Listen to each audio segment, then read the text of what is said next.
Himalayas, where the wild kingdom never ends, natives say the abominable snowman still wanders the lonely slopes.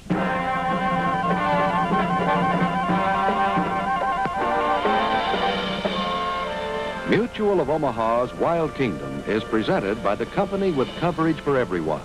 The greatest name in health insurance, Mutual of Omaha.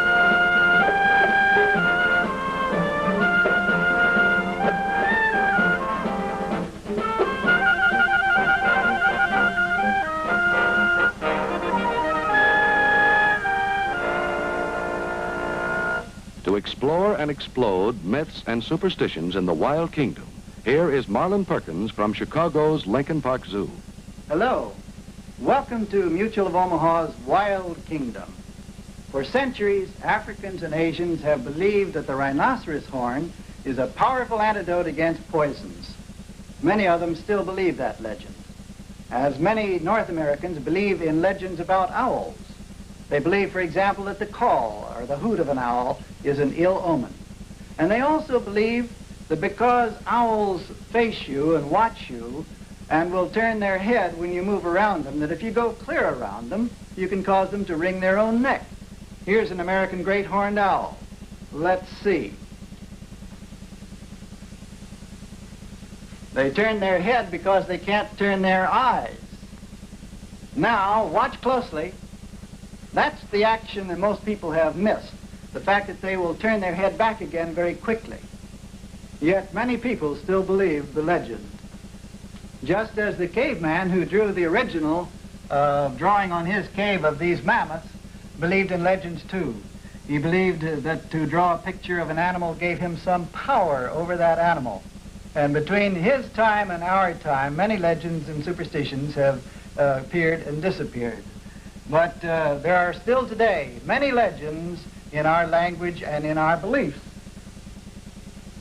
like the one of Mr. Mouse. Jim has an experiment all set up for Mr. Mouse.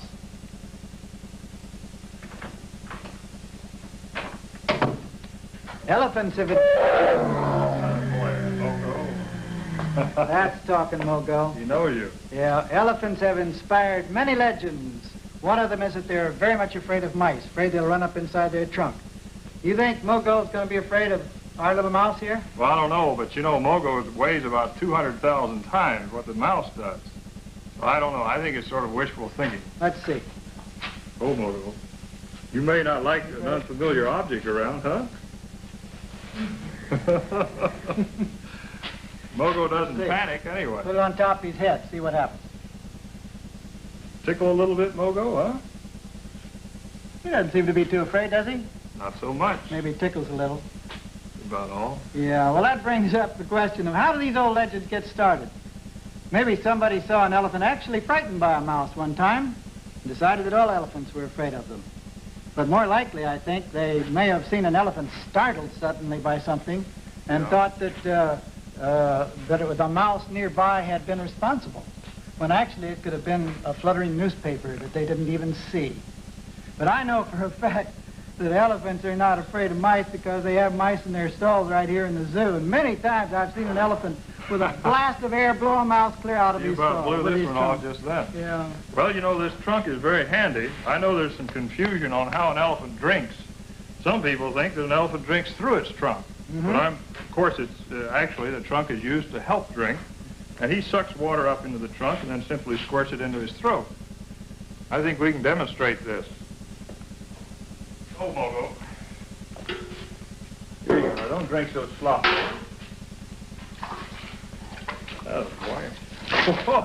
Sorry. He's not so thirsty.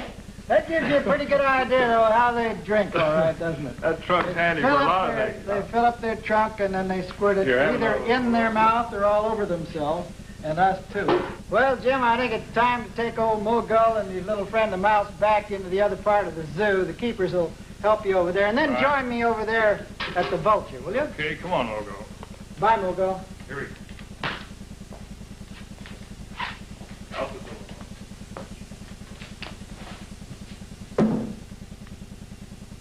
The belief that vultures can smell death is about as strong today as it ever was.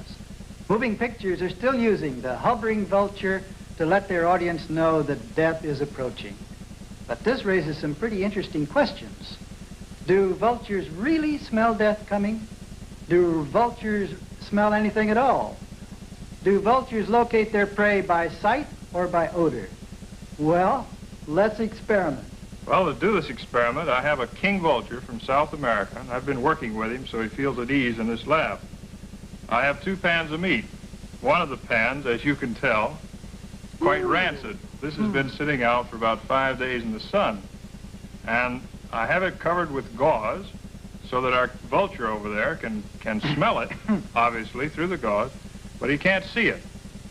Now, this pan is full of meat. It's very fresh meat, very little odor, and it's not going to be covered. So first of all, to show you that this guy is really very hungry. Look how hungry he is.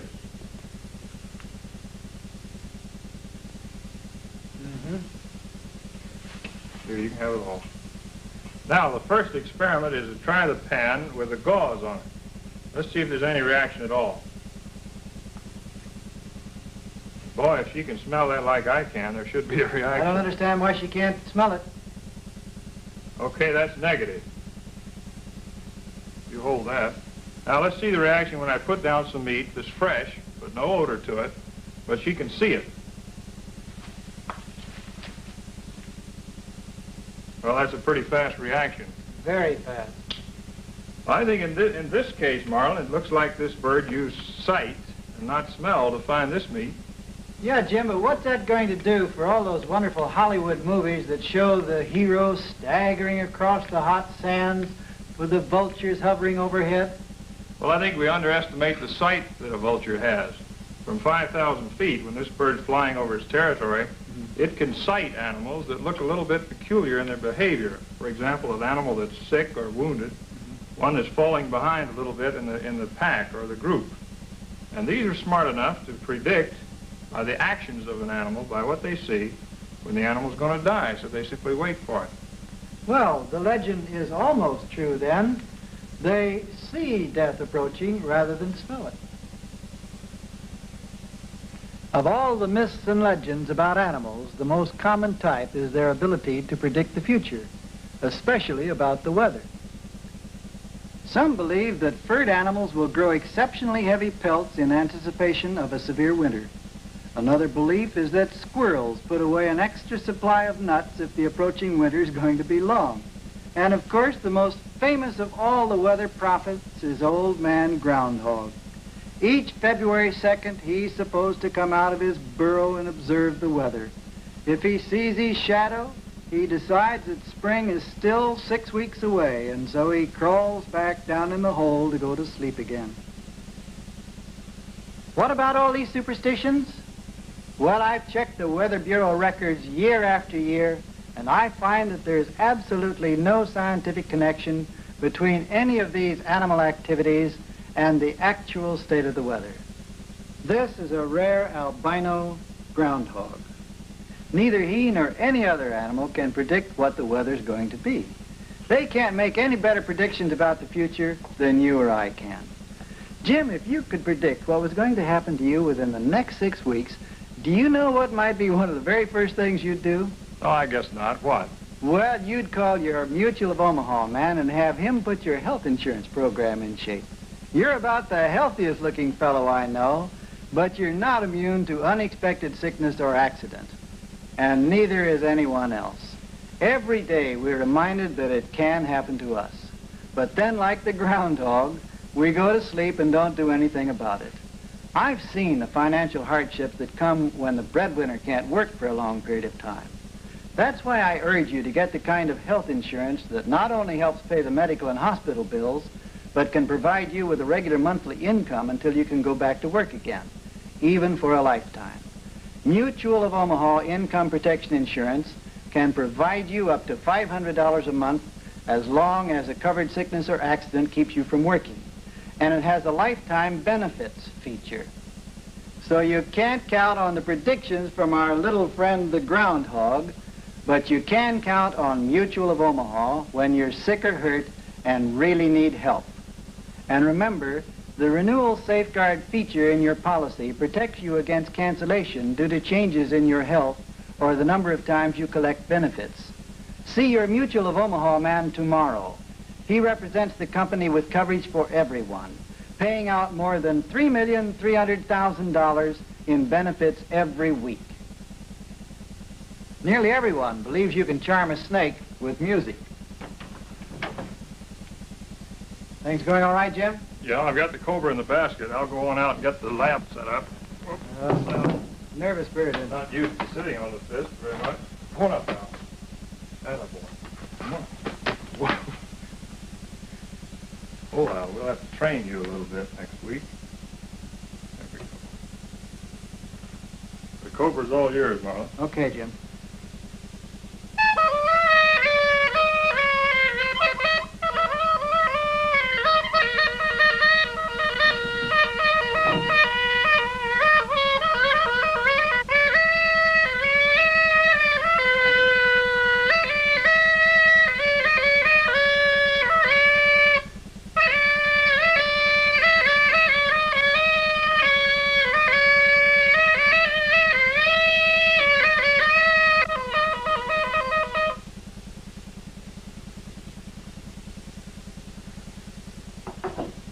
Well, seeing is believing, I suppose.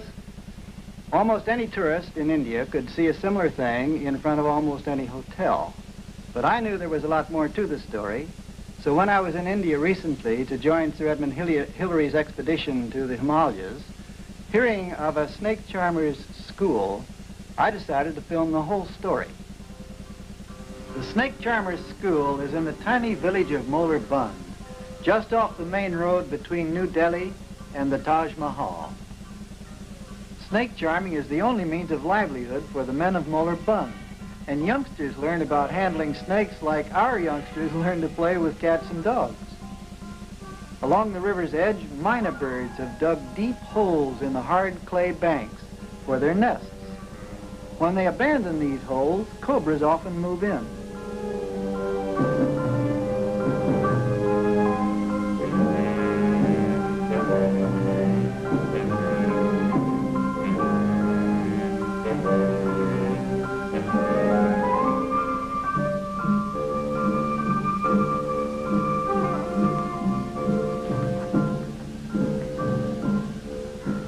Back in the village at the elder's home, another lesson begins. The flute is made from a calabash gourd. The bamboo reeds with the holes are fastened to the gourd with tar. Indian coins are used simply as decorations. From long hours of practice, the boy has learned to inhale through his nostrils, use his cheeks as a reservoir of air, then exhale air from his mouth to produce a continuous tone. The flute must be held at just the right angle, and no other. It must be moved from side to side in exact rhythm.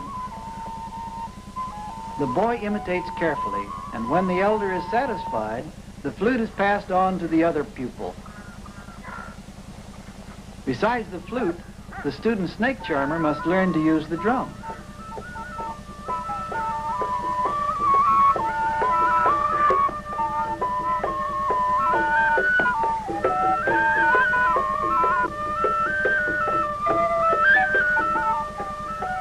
The rhythm, the melody, and the movements must all be mastered before the cobra itself is removed from the basket.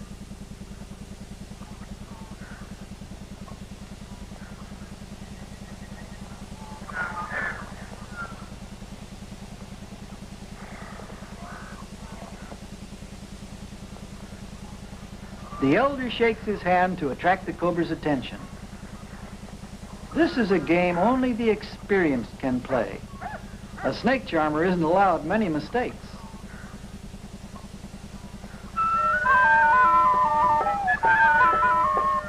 Finally, the flute is passed to the young man. The elder warns him again and again to keep his eyes on the head of the snake. For centuries, from father to son to grandson, the men of Molar Bund have passed on the secrets of snake charming. And from this tiny village, they move out in all directions to perform an art perhaps as ancient as India herself.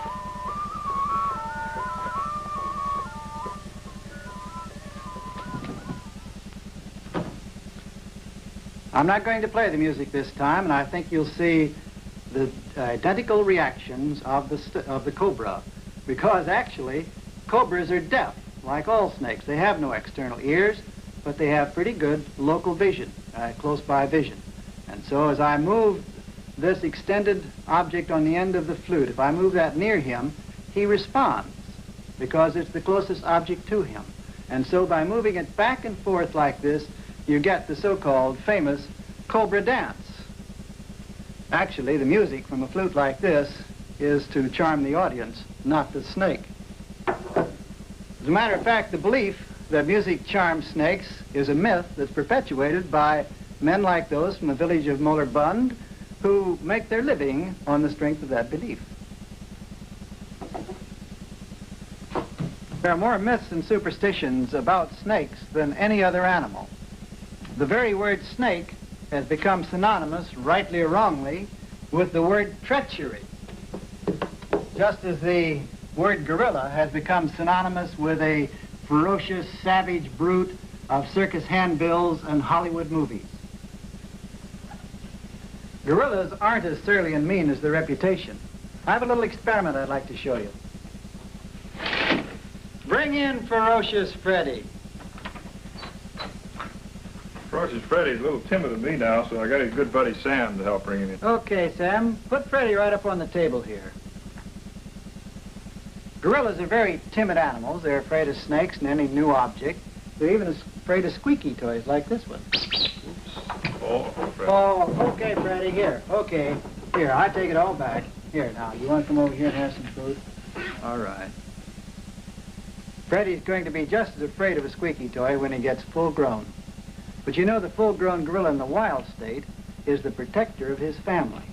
And he's living in the forest when danger threatens. He places himself between danger and his family and stands on his hind legs, clapping his chest, screaming, making a great show of strength while his family filters off into the forest. Man in our society is also the protector of the family. But civilization is so complex that the ways man protects his family are a little more subtle than they are in the jungle. One way a man can protect his family is by having adequate health insurance.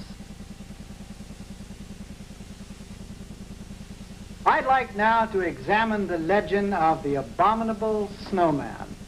That creature who lives high in the Himalayan mountains and is called Yeti by the natives there, the Sherpas.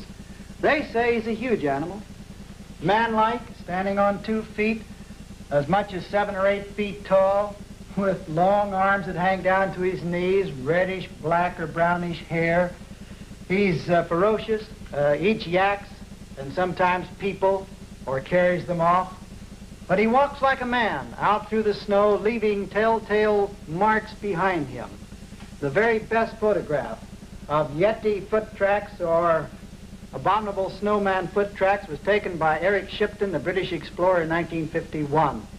This picture was so clear and fine that it aroused the interest of zoologists everywhere. I know it did mine, because I immediately compared the outlines of the foot tracks of anthropoid apes with this photograph. I'd like to show you how we did that. Ready? Susie? Hi, Jim. You want to take that over there? And you come right back here and get out of the way. You can have some grapes. Sam, do you think we could get Terrible Freddy to put his foot on here so that I can make a tracing of the outline of his foot? Put it down flat, Freddy. And right in the middle here now. Hold it still. This won't hurt. Very painless operation. Just take a grease pencil and go around the toes, around like this, clear back to the heel. Hold it, Freddy. I'm not quite finished. Well, I'll have to come right down like that. Anyhow, here is the kind of foot track we're talking about, a tracing. And we have them already traced out there on a clear plastic sheet. Jim, do you want to compare that photograph with the one of the gorilla there? Come here, Susie. Come here, Susie. This is the gorilla. Yeah, the lower one. Mm-hmm. Well, that's not very close at all. Doesn't match up, does it? Try it with a chimpanzee now. Both of these anthropoids are from Africa, a long way from the Himalayan mountains. That's not very close either. No, I guess No. it's not a chimpanzee. Susie, either. that isn't you. No, Susie, I guess it wasn't you after all, or any of your relatives. So the World Book Encyclopedia sent an expedition high into the Himalayan mountains of northern Nepal, into the area of the haunts of the snowman. And one of the objectives of the expedition was to bring back proof that either the Yeti did or it did not exist. If we couldn't find a snowman, or if we couldn't even bring back a picture of one, what bits of evidence could we bring back that would prove the existence of these miraculous creatures? Well, there were the reports of the natives, but they're hard to verify. And then there were the foot tracks. That was a pretty good bet. We might come across those. And then there were the 2 scalps that they had in the villages near the Mount Everest region. We wanted to see those and find out what they were. We continued to look for the foot tracks in the snow, and finally we found them within 3 miles of where Eric Shipton had found his. Our Sherpas all said that these were certainly Yeti tracks, the best Yeti tracks they'd ever seen. We followed this line of tracks for over a mile and had the opportunity to examine them under the varying conditions of the changing slopes. It then became clear to us that a fox had walked off of a sloping rock slide onto the snow and had made all of these tracks. No other animal had broken the snow in this area. Where the sun didn't shine on these tracks directly, they were obviously and clearly the small tracks, pug marks of a fox. But on the sunny slopes, they gradually changed into Yeti tracks, and no 2 of them were alike. This track looked like the impression of a mitten. That same track is now compared with the foot track of a large boot. This track was just a kind of a blob in the snow without any very direct shape at all. Here was one that had the indications of a heel, an instep, and some toes. Here then was a dramatic suggestion that the sun in some way changed fox tracks into Yeti tracks. But how? There's a possible explanation in a principle known as ablation, during which moisture actually evaporates directly from the snow before water forms. To show how 4 fox tracks can form into one abominable snowman track, here is a series of pictures. A fox walks over the slopes, leaving his footprints behind. Those tracks that are left in shadow remain fox tracks, but those that are exposed to the sun are changed. Let's look at one set of 4 foot tracks. This is how they would look immediately after a fox had made them. Under the heat of the sun, the snow between the individual toe marks of a single print gradually evaporates until each footprint becomes an irregular impression in the snow. Ablation continues until all 4 of these footprints join into a single depression. Where the sun strikes most directly, toe-like extensions develop until finally a shape like this is formed, a shape the natives call a Yeti track. I'm sure Yeti tracks can be made by foxes, wolves, and other animals. But what about those famous Yeti scalps? We saw both of them in Kumjung and Pangbochi. And after critical examination and after photographing them, we felt that they were man-made. And if man could make them, maybe we could. We finally found the skin of a sirop related to our pronghorn antelopes.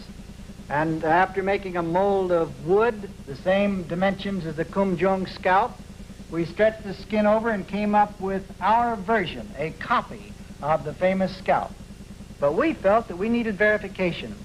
So we finally prevailed on the people of Kumjung to allow us to bring the scalp out. We showed it to the scientists in Chicago, Paris, and London. And after critical examination, they all said the same thing.